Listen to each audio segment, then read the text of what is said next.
Hi, everyone, and welcome back to 4 Weeks for Insights on Battery Recycling.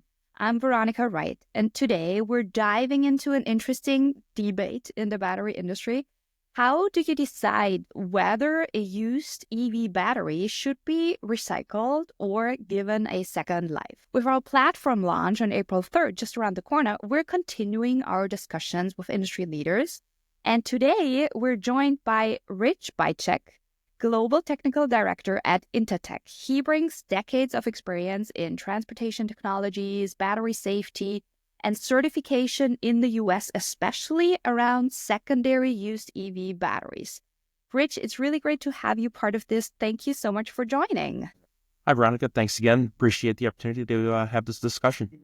Awesome. Thank you. Thank you. So let's start with really the big question first. Recycle or reuse? There is this story in our industry that people, including me at times, love to tell. When a used EV battery reaches its end of life, let's say after 10 to 15 years in an EV, they might be not suitable anymore for like high performance applications in electric cars, but they could still work for lower performance uses, such as stationary energy storage systems. And we know that companies kind of want to address that market. The idea is really to repurpose the battery, extend its life by another 10 years, and then eventually recycle it. In reality, while of course we're not seeing so many end-of-life batteries in EVs yet, I'm also not sure if this is something our industry is generally building towards from a business model standpoint. So what's your take on this? Well, let's kind of not get into the details of the technical parts yet, but just on a high level, there's a mixed set of priorities for both the EV battery manufacturers and the vehicle OEMs.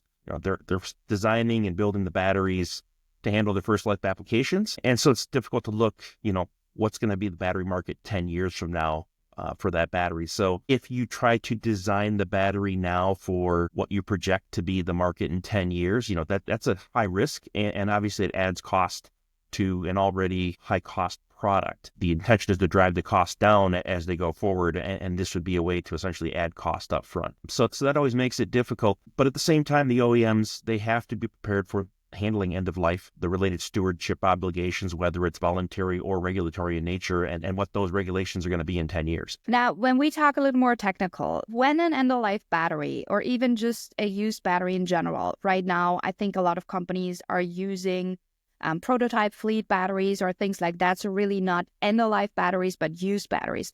When they come into consideration, what are really the main factors that determine whether it should be recycled or reused? Who is actually determining that? Like, who are the stakeholders that are involved? And then also, what are tests or inspections that need to happen? Yeah, so obviously there's several players, looking at how to monetize these second life battery applications. Not only the battery manufacturers or the OEMs, but, third parties as well, and those that are working in the stationary energy storage market. So the first critical point is how to determine the, call it, state of health of the battery.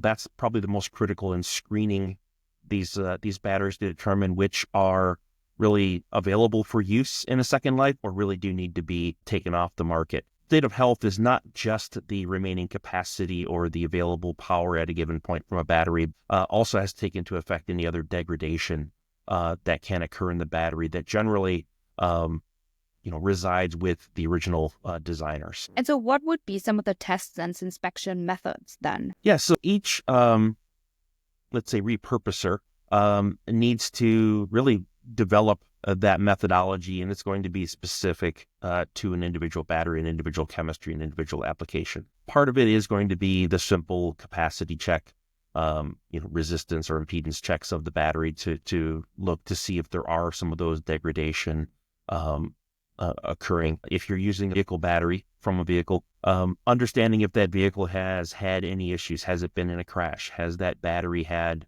fault codes, things of that nature? Anything that gives you an indication that this battery may or may not really be available for a longer term usage. And what would be the kind of the standards, if they are, that they have to include in order to be able to do that? So specifically here in the North American market, we have a standard written that's consensus standard ANSI UL 1974, and that is specific to repurposing batteries. It's not EV and stationary battery specific, although that's really the application of the scenario that we're discussing today. And that standard gives us guidelines on how to screen those batteries. It doesn't give technical guidance, but it gives more or less a quality system type of guidance on how do you approach a repurposed battery versus a newly manufactured battery. Okay, so it gives a little bit of a framework, but the technical side of things is still open for interpretation, if you will. Right. It's because, again, understanding the state of health of a specific battery chemistry or a specific battery model really does reside in the original designers. So in 1974, it basically gives an overview that you have to be able to demonstrate the equivalent of a firsthand understanding of the state of health of a battery, knowing that there will be third parties that are, if you will, extracting batteries from the market and having to find a way to determine that state of health in lieu of having direct firsthand access to the designers. So, of course, if you are an OEM, you are the automaker that has that firsthand knowledge. You're probably in the best position from an engineering standpoint to provide that information. But again, there's a business decision that has to be made on whether or not the costs are worth it. Yes, and we're talking about some of those details later. Maybe just one more thing about the chemistry. So, of course, the battery chemistry kind of plays a big factor. We all know that originally EVs primarily used NMC, nickel, manganese, cobalt, cathode chemistries, and NCA, so high energy density. However, reusing high density battery, even if it's end of life, could still be more expensive than using a new LFP, lithium iron phosphate battery with a lower energy density. So how do you see this playing out? And if we see more EVs adopting towards LFP technology, how does that change the story?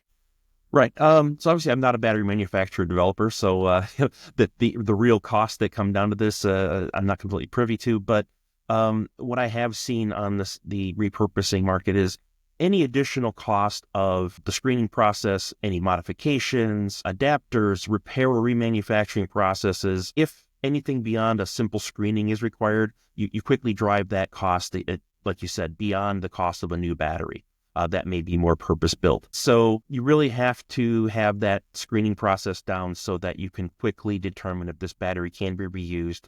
And then it's the design and development of that new system using the repurposed batteries that it's, if you will, as simple as possible, that it can basically connect the battery in with little or no additional modifications. And then you get to a closer cost point. I would say that the other driver here for the original equipment manufacturers, the original battery manufacturers, the cost of storing, recycling, maintaining the batteries that have come back from the field without having a necessary second life application, often that cost can be pretty high as well. So they may see a benefit in terms of offsetting the cost of recycling or storage in developing that second application. Yes, thank you. Now, let's get a little more into certification and kind of the regulatory landscape. When thinking about all of this more practically, there is really a lot to consider. Not only the technological side of things, how do we actually assess a battery state of health, but then also, of course, the safety of the actual battery system today and then also in the future. Lastly, who is responsible for that from a liability perspective? And a lot of that is, of course, tied back to the whole certification and regulations. Can you walk us a little bit through all that? What are the key certification requirements for repurposing batteries in secondary applications? Sure. So I mentioned earlier the U.S. consensus standard, North American consensus standard, the 𝗟𝗲𝗿𝗲𝗿𝗲 1974. And again, that provides some of that framework on how do you approach using a used or repurposed battery versus a newly manufactured battery for the purpose of a new application that it wasn't originally designed or certified for. From a certification standpoint, though, you still have to meet the requirements of whatever that new application is. For example, a stationary battery needs to meet ANSI UL 1973 for stationary batteries, or UL 9540 for the energy storage system that those batteries go into. So just because you're using a battery that comes from a vehicle and has an assumption that it's fairly safe because it was developed for for a more robust application, doesn't really relieve you from having to still meet those general requirements that a new battery would have to meet. But 1974 gives us some guidance on how to handle some of the nuances there, because you don't have fresh batteries. You can't always get down to the individual components, or in many cases, you're using components that are designed for the automotive market and were never considered for a third-party certification. So there are some caveats in there for how do we handle those versus a typical stationary battery. And then who holds the liability if a repurposed battery fails? Would it be the original manufacturer, the repurposing company, the end user? Like, how does this play out? Right, and you're not the only one that has that concern. Obviously, the OEMs, knowing that their mark, if you will, their nameplate is on these batteries, and then some third party potentially is using them. Within the ANSI UL 1974 standard, for example, there are requirements specifically for removing the original manufacturer's labels, adding the information of whoever is newly, if you will, putting this battery back on the market and has that liability. And also just marking the word repurposed or remanufactured on the battery so that it is clearly noted that this is not the original EV battery. But of course that depends on everybody working according to these voluntary standards and putting them on the market in this way. And that's not always the case. So there is still definitely a concern that obviously if there's an issue in the market, a user is going to see the original manufacturer maybe can't find traceability to whoever has put it back on the market. Yes, really not an easy position. Right. Another question that I like to ask a lot is, we see the EU battery regulations mandate certain amounts of recycled materials in new batteries.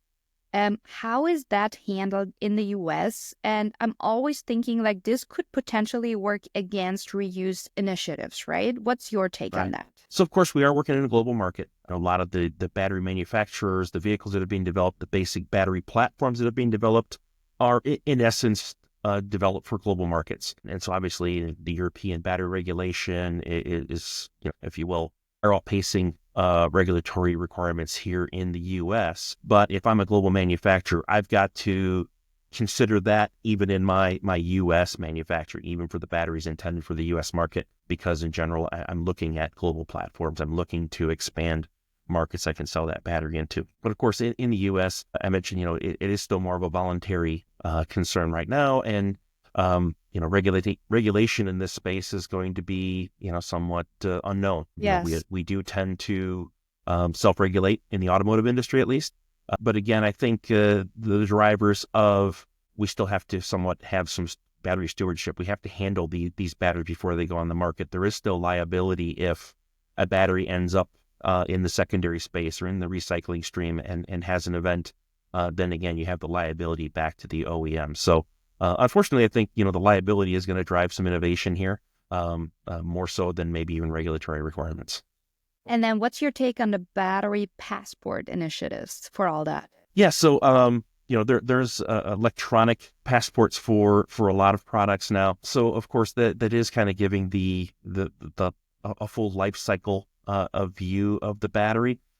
So of course that is going to help drive traceability in this. It's going to help drive maintaining those batteries in the market and not having them recycled or disposed or otherwise rendered unusable. And I would say more so than even just the battery passport requirements that are being developed, just the ability to harness or recollect those active materials that do not have to be newly mined. Over time, I believe that cost is going to become more of a factor than it is currently. Yes. We're all excited to see how it will play out. So I guess there is no clear consensus among key stakeholders at the moment. And it's kind of still a little bit of an open topic in the industry. But we have seen and we know that reuse within the same application, repurposing and reconfiguring of EV batteries is definitely happening.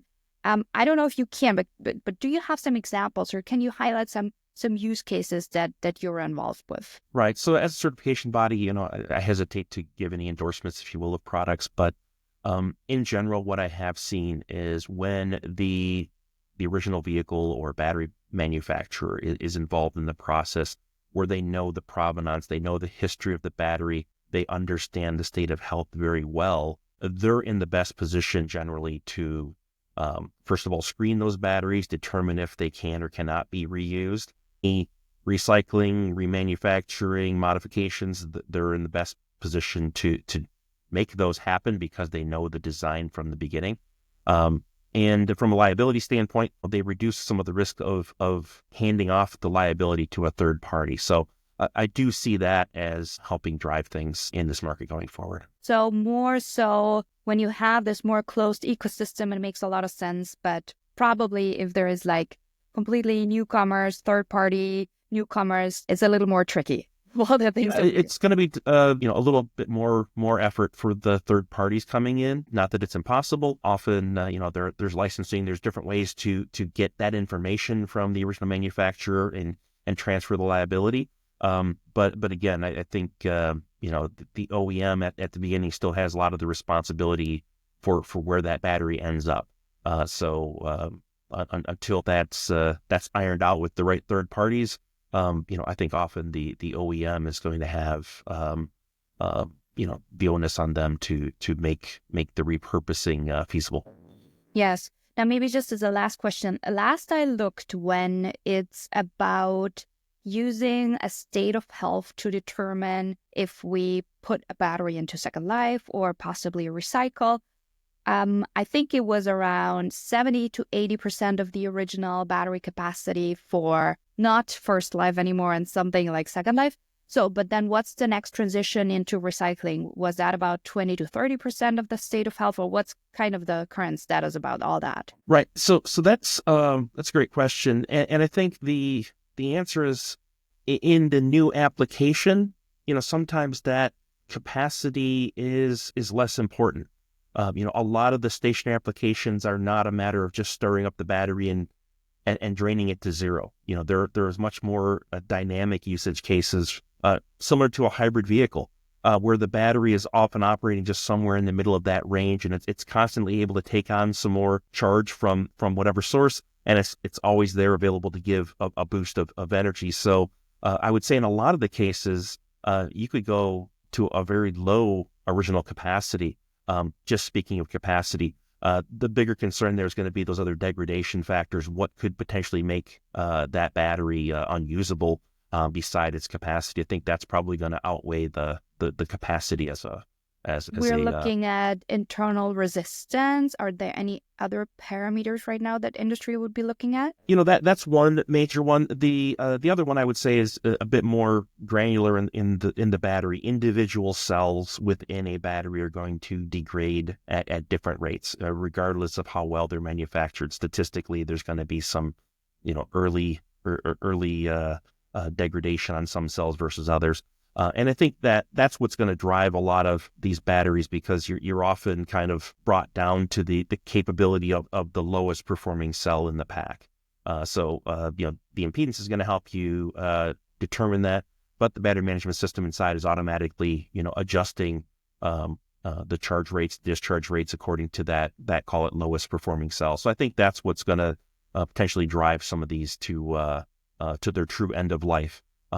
Because again, the cost to go in and replace that cell or repair or modify the battery is going to, definitely outweigh the cost of recycling at that. Awesome. Thank you so much. Is there anything else you would like to mention or add to the conversation? At this time, no. I think we've covered this quite a bit. Again, just note that understanding the state of health is more than just the capacity, and just the assumption that an EV battery is safe enough or good enough for another application doesn't relieve you from demonstrating that overall compliance for the stationary battery or energy storage system requirements that those markets demand. Thank you. Thank you, Rich, for taking the time and sharing your insights with us. Thank you, everyone, for joining us for 4 weeks for insights on battery recycling.